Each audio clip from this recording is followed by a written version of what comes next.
تطلع مين انت عشان تمد يدك عليه؟ انا بعمل شغل. شغلك اللي هو ايه وشغال عند مين؟ انت اللي مين؟ وازاي تنزل انت والرجاله اللي معاك ارض من غير امر مني؟ العيب مش عندي، العيب عندك انت. المفروض قبل ما رجلك تخطي البلد دي تسأل من كبرها. كبرها؟ انت مش عارف بتكلم مين؟ الظاهر ان انت اللي ما تعرفش انت بتكلم مين. السلام عليكم، ازيك يا صديقي؟ بنحاول في القناة ان احنا نتكلم عن موضوعات مختلفة. بدأنا بالموضوعية، بعد كده اتكلمنا عن الإصرار، اتكلمنا عن نظرية اوفرتون، واتكلمنا برضو عن كرتون انسايد اوت الجزء الثاني. النهارده بقى عاوز اتميز، عاوز اقرب منك اكتر ونتكلم مع بعض في الامور الشخصية. عايز اعرف انت مين وانا مين، وعايزين نعرف هل الانسان اصلا يقدر يسمي نفسه راجل او هي تسمي نفسها ست، وهل ممكن حد يعرف نفسه بمسمى وظيفي زي دكتور، مهندس، أستاذ، أو هل حد من حقه إن هو يعرف نفسه بإنه مسلم أو مسيحي؟ عايزين نعرف أنا وأنت موقفنا إيه من الإعراب أصلا، أو أنا وأنت نطلع إيه وسط المجتمع. تيجي أنت تقول لي أنت تطلع إيه عشان تسألني أسئلة زي دي، أجي أنا أقول لك وأنت تطلع إيه عشان تجاوبني. تيجي أنت تقول لي بقى أنت ما تعرفش أنا مين. خلينا نتخيل موقف، أنت ماشي بالصدفة دخلت حارة أول مرة تدخلها، ويقابلك قدامك راجل طول بعرض معلم كبير المنطقة، ويوقفك ويقول لك انت مين يا؟ انت قلت اللي عندك بس انا اللي عندي انت ما سمعته. ايه ده؟ مين الواد ده؟ ده اللي بنوضع منه. انت مين يا؟ مين رياض؟ مين رياض؟ راضي يا مين؟ او اتضح بقى ان البلطجي ده بيسأل سؤال عميق جدا وملوش اجابة مباشرة ولا اجابة سهلة.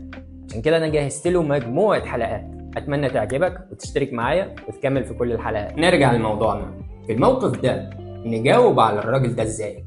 انا مثلا لو كنت مكانه كنت هقول انا راجل من كازاخستان، ابن بار لوالدته، اب وزوج صالح، درجاتي في الدراسة جيد جدا، شخص مسؤول، مسلم والحمد لله، ليبرالي، محلل نفسي، سايكولوجيست، مدرب مبيعات، كاتب سيناريو، ساكن في ألمانيا، بشجع ليفربول، ومش بحب اسمع اغاني. طبعا ممكن تطلع كلام زي ده من غير نهايه، واللي في الاخر ممكن يطلع في مصلحتك عشان اللي قدامك ممكن يهنج منك. عشان كده لو بلطجي سالك سؤال زي ده رص له وما تبخلش. انا كان بودي طبعا ان انا اجاوب على السؤال ده اجابه مختصره زي بنظام كده انا عنتر بن شداد، او انا داينيريس ام التنانين، او حسن الصباح، او ابراهيم الابيض. لكن الإجابات دي تنفع للقصص، والقصص عامة وضعها زي وضع العصور القديمة أو العصور الوسطى. يعني لو في بلطجي أو عربجي وقفني في العصور القديمة كنت أقول على نفسي أنا مكسيم ابن الأيجر كبير عائلة الاستيبانوف. لكن في الحقيقة أنا أصلا معرفش حد من عائلة الاستيبانوف دي غير جدي وجدتي، ودول كانوا عايشين في أيام الاتحاد السوفيتي. وبالمناسبة أيامها كان الشخص أول ما بيتخرج بيخش مصنع أو وظيفة وبيفضل هناك لغاية ما يدخل القبر. يعني أنا على أيامها كنت هبقى شغال يا إما في مصنع أو هبقى موظف لو أنا محظوظ، وهقدم وأعرف نفسي على هذا الأساس. لكن ما ينفعش النهاردة نعرف نفسنا أو نعرف نفسنا بالشكل ده. طب إزاي نحدد أصلا إحنا مين؟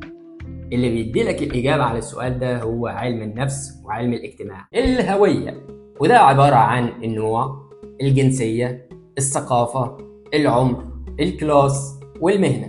كل دي مفاهيم بتحدد ازاي الناس اللي حواليك هيتعاملوا معاك، بتحدد برضو ازاي انت هتتعامل وهتتصرف مع الناس دي. كذلك بيتوقف على الاشياء دي مستقبلنا وحاضرنا، نجاحنا وثرائنا. فاهمني؟ بصراحة الموضوع ده شيق جدا. لو في حد من جماعة التنمية البشرية اتكلم عن الوصول للنجاح هيقول لك النجاح بيعتمد على الموتيفيشن بتاعك، الإصرار، السعي بتوعك، ومعهم شوية حظ وشوية ورث انت ورثته. ما نختلفش طبعا عن الكلام ده، لكن كل ده عبارة عن جزء من صورة كبيرة بعنوان الهوية أو الايدنتيتي. والإنسان ما عندوش هوية واحدة بس وخلاص، لا ده عنده كذا هوية في نفس الوقت، كلهم متقسمين لثلاث طبقات: الهوية الشخصية، الهوية الجماعية، الهوية الاجتماعية. زي ما انت شايف الإنسان لابس كذا جلابية فوق بعض. يلا بقى نقلعهم واحدة واحدة. أحيانا بسأل نفسي إيه لازمتها المسميات؟ يعني إيه واحد يسمي نفسه عامل نظافة والتاني في نفس الوظيفة يسمي نفسه كليننج مانجر، أو واحد يسمي نفسه بتاع توصيل الطلبات وواحد في نفس الوظيفة يسمي نفسه مدير توصيل.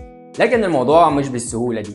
اتضح مش احنا اللي بنحدد الهوية بتاعتنا، لا احنا بناخد الهوية بتاعتنا من الناس اللي بنتعامل معاهم، ومش بناخدها في يوم وليلة، لا ده بتحتاج وقت. حتى هويتك كراجل او هويتك كست ما بناخدهاش من اول ما نتولد.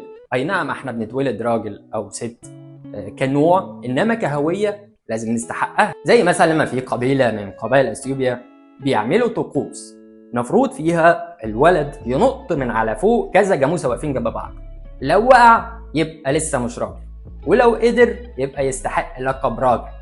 وفي قبائل تانية في غابات الأمازون بيلبسوا جوانت للأولاد وبيحطوا فيها نمل قرصته صعبة جدا، والمفروض إنه يرقص هو لابس الجوانت ده لمدة 10 دقايق تقريبا من غير ما يبين إنه متقلب. الطقوس دي بتدي تذكرة لحياة الرجالة البالغين، وبتبقى شهادة إنهم يقدروا يتحملوا مسؤوليات ومصاعب. طبعا انت صاحبي مش محتاج انك تنط من فوق الجاموسه او تلبس جوانت فيه نمل مسموم عشان تثبت ان انت راجل.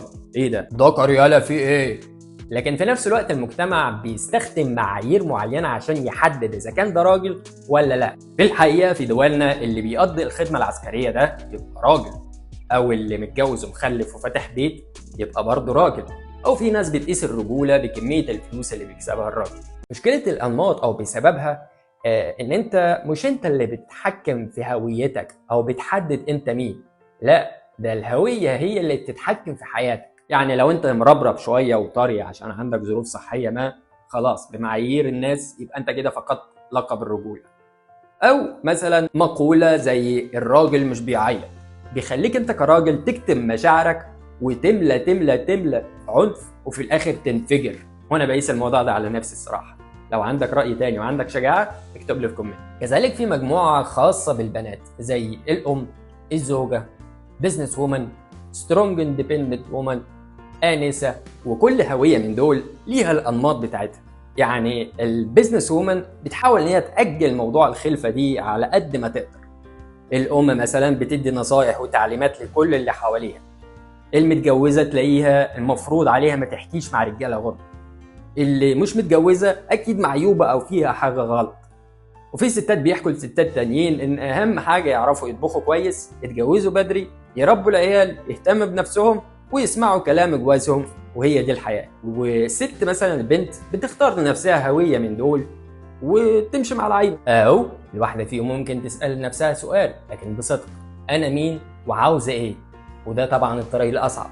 لكن اللي بيسأل سؤال زي ده غالبا ما بتلاقيه وسط الناجحين في النهاية. كل اللي أنا حكيت عنه ده بينتمي للطبقة الأولى من الهوية، واللي هي الهوية الشخصية.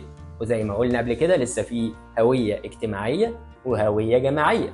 لو تلاحظ أشهر المسلسلات والأفلام العالمية وبالأخص المصرية اللي مكتسحة السوق واللي مكتسبة شعبية جارفة، زي أفلام مثلا أولاد رزق أو مسلسل العتاولة وغيرهم كتير، هتلاقي فيهم عامل مشترك ان القصة بتدور حوالين اولاد عايشين في منطقة واحدة وعاملين جروب مع بعض، ليهم القيم الخاصة بيهم والمبادئ والقوانين الخاصة بيهم. هتلاقيك انت كمان وانت لما كنت في شبابك او صغير شوية، انت واهل المنطقة كنتوا عاملين حزب او فريق مع بعض، وكنتوا عاملين نظام لنفسكم، وكان لكم الكبير بتاعكم، وكنتوا بتعملوا كل حاجة مع بعض ومع بعض على الحلوة والمرة، ويا ويله وسواد ليله لو في حد غريب من منطقة تانية تعدى حدوده في منطقته. وفي الأوضاع دي الإنسان دايما بيختار إنه ينتمي لأي مجموعة مهما كانت، أي مجموعة مهم أنتمي ليها. ليه؟ عشان الإحساس بالهوية الجماعية. والطريف في الموضوع إن الهوية الجماعية دي بتأثر على سلوك الإنسان جدا. يعني تلاقيه الصبح بيبر بالوالدين وبيسمع الكلام وبينظف وبيساعد في البيت، وفي آخر النهار تلاقيه راكب البوكس هو واصحابه مشحون على الاسم. والاكبر من ده كله لو ركزت شويه ولاحظت هتلاقي شغل الاعلانات والبروباجندا كلها مركزه شغلها على الهويه الجماعيه او على الانتماء لمجموعه. المنظر او اللقطه الحلوه ممكن تبيع لنا اي فكره، من اول الفطار اللي احنا بنفطره فول والطعمية أو البيض بالباكون لغاية التوجهات السياسية. بمناسبة الفطار والعشاء بالفول والطعمية، في ملايين الأكلات اللي ممكن تفطر بيها وتتعشى بيها، لكن في وسطهم كلهم أنت بتختار في الغالب إنك تفطر وتتعشى بالفول والطعمية. ليه؟ عشان بكده أنت بتحافظ على هويتك المصرية، حتى لو انت بره مصر. يعني انا مثلا برضو انا مش مصري كجذور ومش عايش في مصر، لكن غالبا ما بختار ان انا اكل فول وطعميه. ليه؟ عشان ده اللي بيحسسني بالهويه المصريه. ولا انت هتقول لي ان انت مش مصري بلاش تاكل فول وطعميه؟ لا، غصب عنك مصري. ولا مثلا في الافلام والمسلسلات الامريكيه بتلاقيهم دايما بيفطروا بيض وبيكون اللي هو لحم الحلوف، احنا مش بنروج له بس عشان نوضح نقطه. الشعب كله بياكله عشان خاطر في واحد ابن حلال شغال في البروباجندا في امريكا اقنع الشعب كله ان الاكله دي للامريكان الجدعان. او مثلا لو ركزت شويه هتلاحظ ان معظم الثورات اللي قامت المنظمين بتوعها اشتغلوا على نقطه الهويه. يعني مثلا الثوره البلشفيه قامت عشان مجموعه صغيره من الناس اقنعوا الشعب كله بانهم لازم يحافظوا على الهويه بتاعتهم وانهم لازم يحاربوا البرجوازيين. فانا عاوزك تفتكر يا صديقي ان فكره الهويه اقوى بكتير مما تتخيل، وجوه كل واحد فينا في مجموعه من الهويات اللي بيتصارعوا ضد بعض. هويه شخصيه، جماعيه، واجتماعيه. انت ممكن تكون مش مدرك بيها دلوقتي او لسه مش واخد بالك منها، بس اؤكد لك ان في كل الحالات هي اللي بتتحكم في حياتك. ودلوقتي جاوب سؤالي بس بكل صراحه، انت مين؟